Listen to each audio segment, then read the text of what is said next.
Hey, Marietta, so we starting with this. I know many of y'all read it, but we going to read it again. The Coldest Winter Ever by Sister Soldier. Chapter 1. I never liked Sister Soldier, straight up. She the type of female I like to cut in the face with my razor.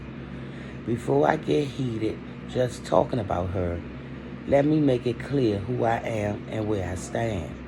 Don't go jumping to any conclusions either.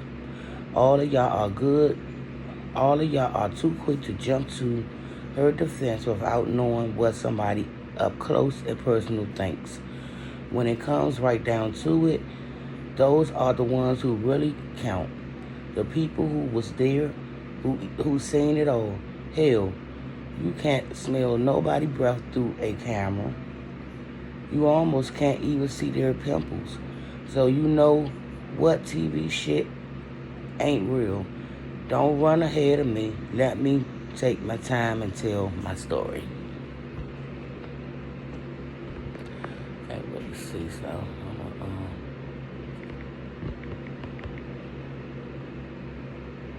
I'm gonna do this. Wait a minute, y'all.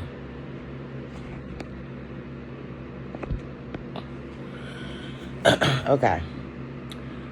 Brooklyn born. I don't have no sob stories for you about rats and roaches and pissy pew hallways. I came busting out of my mama's big coochie on January 28th, 1977, during one of New York's worst snowstorms. So my mother named me Winter. My father, Ricky Santana, was so proud of his new baby girl that he had a limo waiting to pick my mom's up from the hospital. The same night I got home, my pops gave me a diamond ring set in 24 karat gold. My mom said that my fingers were too small and soft to even hold a ring in place, but he insisted that he had a guy who would have it adjusted just right. It was important for me to know I deserved the best. No slum jewelry, cheap shoes, or knockoff designer stuff, only the real thing. We lived in the projects, but we were cool with that. We weren't wanting for a damn thing. I had 3 aunts, 4 uncles, and a whole slew of cousins. As far as we were concerned, it was live for all of us to be chilling in the same building, or at least the next building over. We never had to worry about getting into fights because around our way, we had reputation. Plus, it was plain and simple, common sense. If you put your hands on anybody in the family, you would get jumped by the next older person in our family, and so on and so on. Sooner than later, we didn't even have to say a word. Everybody understood. Our family had that neighborhood locked down. It wasn't worth the trouble. Our apartment in the projects was dipped.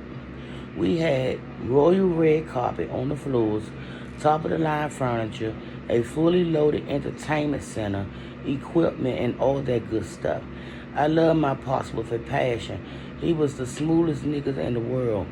When he came into a room, he made a difference. His cologne came around the corner, introducing him before you could even see him. He spoke softly with deep seriousness. He was light-skinned, tall, with curly black hair and a fine, thin mustache to match. He was medium built, definitely in shape. The thing that stood out about him was his style. His clothes were crisp, expensive. He never wore the same shirt twice. He could do it like that because he was smart. He never used the drugs he sold. He collected his money on time and made examples of any fool who tried to cheat him.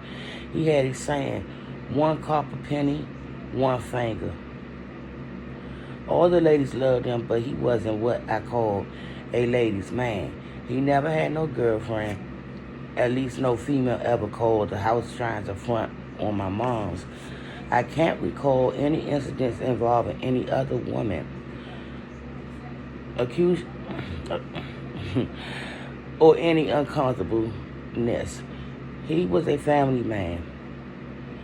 Everybody in the whole world knew my mom was his wife, his one and only, his soft spot even.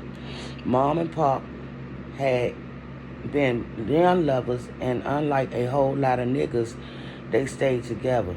She was 14 when she had me. Folks said she looked great during pregnancy and was sick and would switch her ass around the neighborhood, flowing easy like water. She would wear her fine entire leather saddle heels, even in her 7 months. Moms had everything by the way of clothes and everything else you could think of. Her mahogany skin was smooth as a Hershey chocolate bar. When she went anywhere, she was well coordinated. If she had on a zebra skin hat, she sported the zebra skin pants and would have a zebra skin pattern on all 10 nails.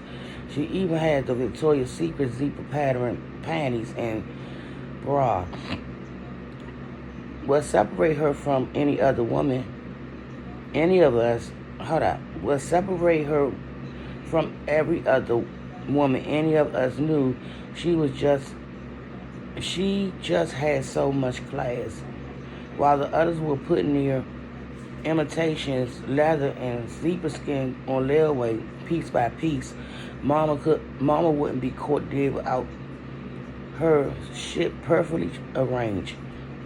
By the time hoes spotted their outfits, the shit was played out, straight out of style. When it came to shopping, Mama had no mercy, and that's the way Santana liked it. His woman was supposed to be the showstopper. Mama didn't work cause beauty, she said, was a full-time occupation that left no room for anything else. She'd sit at her vanity table for 3 hours, making sure she positioned each extra long lash on just right. She argued with anyone who said she wasn't born with those lashes that framed her big, wide brown eyes that were gorgeous, with or without falsies. She made it clear to me that beautiful woman was supposed to be taken care of. She would whisper in my ear, "I'm just a bad bitch." And I'm going to continue with one when I come back, y'all. Because there ain't some long chapters. So I'll be back, y'all, to continue with chapter 1.